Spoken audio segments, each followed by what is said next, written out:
Manuel Rojas, hijo de ladrón, primera parte, 4. Escribir, ¿a quién? Menos absurdo era proponerse encontrar un camello pasando por el ojo de la aguja que un pariente mío en alguna de las ciudades del Atlántico Sur, preferidas por ellos.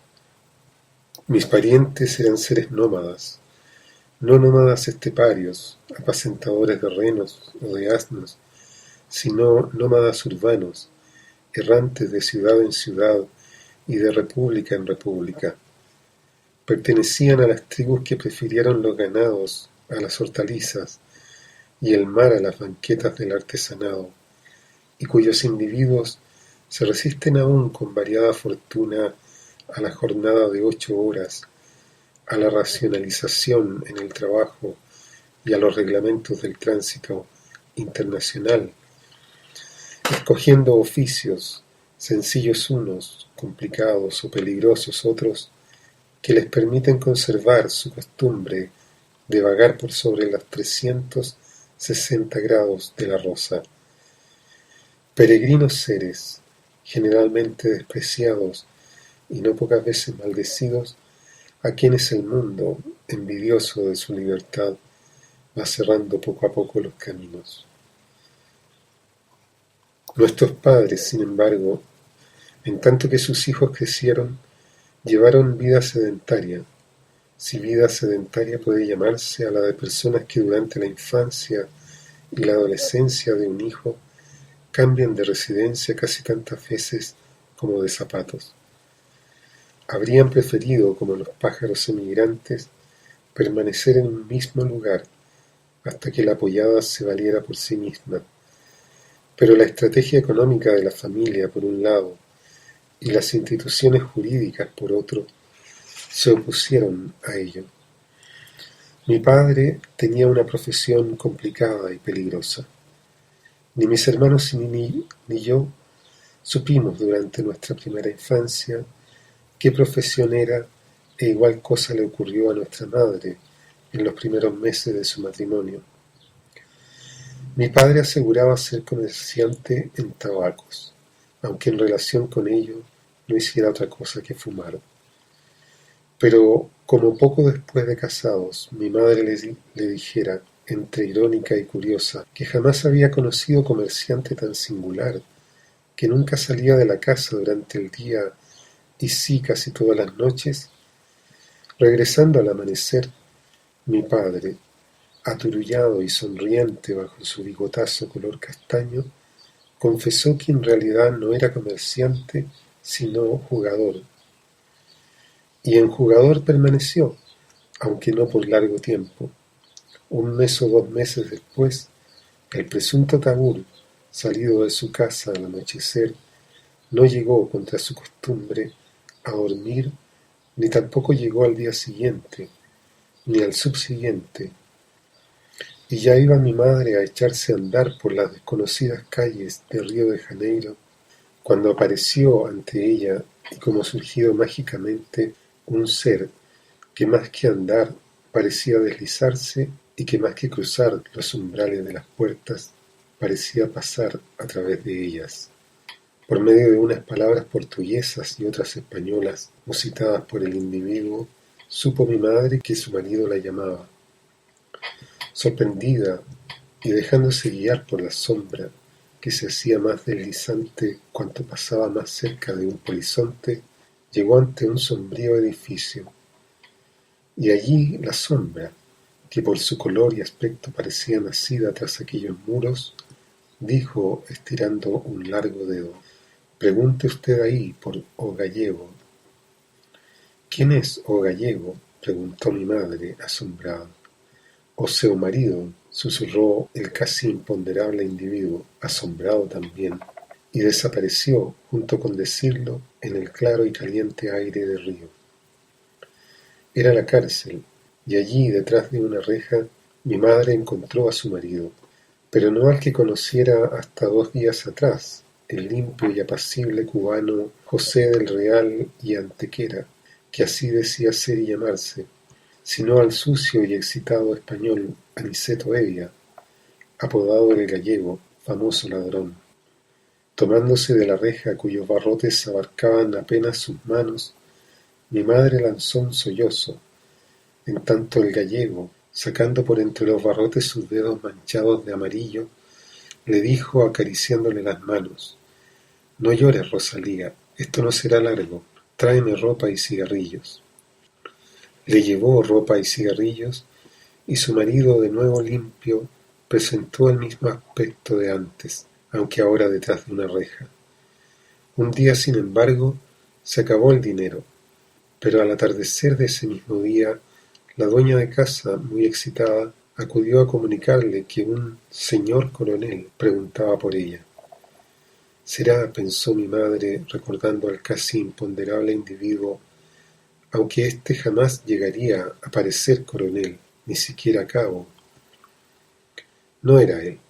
Así como éste parecía estarse diluyendo, el que se presentó parecía recién hecho su rosado cutis, su bigote rubio, sus ojos azules, su ropa, sus zapatos. «Me llamo Nicolás», dijo, con una voz que sonaba como si fuese usada por primera vez. «Paisano suyo, soy amigo de su marido y he sido alguna vez su compañero. Saldrá pronto en libertad, no se aflija». Y se fue, y dejó sobre la mesa un paquetito de billetes de banco, limpios, sin una arruga, como él, y como él quizá recién hechos. Mi madre quedó deslumbrada por aquel individuo, y aunque no volvió a verle sino detrás de una corrida de barrotes y de una fuerte rejilla de alambre, vivió deslumbrada por su recuerdo. Su aparición tan inesperada en aquel momento, su apostura, su limpieza, su suavidad, su desprendimiento, lo convirtieron a sus ojos en una especie de arcángel. Por eso, cuando mi padre varios años después le comunicó que Nicolás necesitaba su ayuda, ella, con una voz que indicaba que iría a cualquier parte, preguntó: «¿Dónde está?». El arcángel no estaba lejos. Mi padre, dejando sobre la mesa el molde de cera sobre el que trabajaba, contestó, echando una bocanada de humo por entre su bigotazo ya entrecano: «En la penitenciaría. ¿Te acuerdas de aquellos billetitos que regalaba en Brasil? 25 años a Ushuaia. Mi madre me llevó con ella. Allí estaba Nicolás, recién hecho su rosado cutis, su bigote rubio, sus ojos azules, su gorra y su uniforme de penado. Hasta el número que lo distinguía parecía recién impreso sobre la recia mezcla». Hablaron con animación, aunque en voz baja, mientras yo, cogido de la falda de mi madre, miraba a la gente que nos rodeaba. Penados, gendarmes, mujeres que lloraban, hombres que maldecían o que permanecían silenciosos, como si sus mentes estuvieran vagando en libertad, y niños que chupaban tristes caramelos o lloraban al unísono con sus madres. Nicolás, ayudado por un largo alambre, pasó a mi madre a través de los barrotes y la rejilla un gran billete de banco, no limpio y sin arrugas como los de Río, sino estrujado y flácido como si alguien lo hubiese llevado durante años y doblado en varias partes, oculto entre las suelas del zapato. Ni aquel billete, sin embargo, ni las diligencias de mi madre sirvieron de nada. Después de 2 tentativas de evasión, en una de las cuales sus compañeros debieron sacarle a tirones, semi-asfixiado, del interior de los cañones del alcantarillado de la penitenciaría, Nicolás fue sacado y enviado a otro penal del sur, desde donde, luego de otro intento de evasión, frustrado por el grito de dolor que lanzara al caer al suelo, de pie desde una altura de varios metros, fue trasladado a Tierra del Fuego, en donde finalmente, huyendo a través de los lluviosos bosques, murió, de seguro tal como había vivido siempre, recién hecho. Pero a pesar de lo asegurado por él, mi padre no salió tan pronto en libertad. Los jueces, individuos sin imaginación, necesitaron muchos días para convencerse, aunque de seguro solo a medias, de que Aniceto Evia no era, como ellos legalmente opinaban, un malhechor, sino que, como aseguraba, también legalmente el abogado un bienhechor de la sociedad, puesto que era comerciante. Su visita al departamento que ocupaba la Patty en el hotel se debió al deseo de mostrar a la actriz algunas joyas que deseaba venderle. ¿Joyas? Sí, señor juez, joyas. Un joyero alemán, cliente de los ladrones de Río, facilitó tras repetido inventario un cofre repleto de anillos, prendedores y otras baratijas. ¿Por qué eligió esa hora? ¿Y a qué hora es posible ver a las artistas de teatro? ¿Cómo entró? La puerta estaba abierta. El señor juez sabe que la gente de teatro es desordenada. Todos los artistas lo son. Mi madre, próxima a dar a luz, fue llevada por el abogado ante el tribunal, y allí no solo aseguró todo lo que el ente jurídico le indicó que asegurara, sino que lloró mucho más de lo que aquel le insinuara. Días después, y a las pocas horas de haber nacido Joao, su primogénito, el gallego volvió a su casa, aunque no solo. Un agente de policía, con orden de no abandonarle ni a sol ni a sombra, y de embarcarle en el primer barco que zarpara hacia el sur o hacia el norte, le acompañaba. Otros días más, y mi padre, acompañado de su mujer, que llevaba en brazos a su primer hijo, partió hacia el sur. El abogado, con la cartera repleta de aquellos hermosos billetes que repartía Nicolás, fue a despedirle al muelle. Y allí estaba también el casi imponderable individuo, mirando con un ojo a mi padre y con el otro al agente de policía. Y así siguió la vida, de ciudad en ciudad, de república en república. Nacían los hijos, crecíamos los hijos. Mi padre desaparecía por cortas o largas temporadas. Viajaba, se escondía o yacía en algún calabozo. Reaparecía a veces con unas hermosas barbas, siempre industrioso, trabajando sus moldes de cera, sus llaves, sus cerraduras. Cuando pienso en él me pregunto ¿por qué? Más de una vez, y a juzgar por lo que le buscaba la policía, tuvo en sus manos grandes cantidades de dinero. Era sobrio, tranquilo, económico y muy serio en sus asuntos.